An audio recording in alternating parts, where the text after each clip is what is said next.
الخطة التشغيلية هي من أهم العناصر في إنشاء المشروع الصغير، فهي تساعد رائد الأعمال في أن يعلم كيف يمكن أن يسير في السوق بين المنشآت الكبيرة والصغيرة.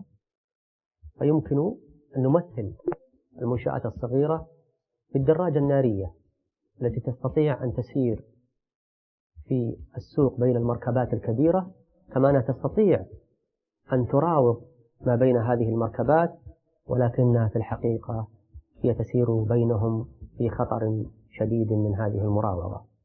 ولذلك يجب أن يهتم رائد الأعمال بخطة تشغيلية محكمة حتى تسير الأمور إن شاء الله مثل ما أراد ومثل ما خطط.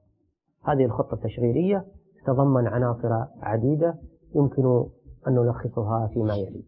أولا، تاريخ العمل. من أهم العناصر لإعداد أي خطة هو مراجعة تاريخ المنشأة وتقييم ما تم إنجازه في الفترة الماضية، حيث أن هذا التقييم يتطلب الأخذ بالاعتبار كل ما أنجزت المنشأة في أقسامها المختلفة كالمبيعات والإنتاج والتوزيع والتمويل والإدارة. ثانيا، الأهداف. من المهم أن يكون لدى المنشأة أهداف واضحة للتوجه والمسار الذي تريد أن تسير خلاله، والهدف النهائي الذي تحرص على الوصول إليه. ثالثا، الافتراضات.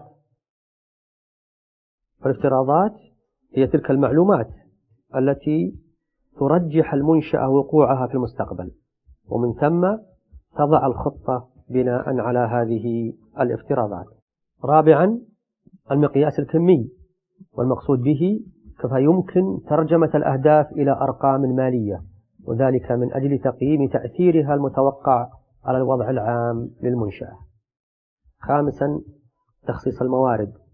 بعد أن تضع الشركة أهدافا للخطة وتحدد متطلباتها المالية، يجب الأخذ في الاعتبار مسألة تخصيص الأموال، والمقصود بذلك كيف توزع الأموال وفي أي مجال أو حقل ستستثمر المنشأة.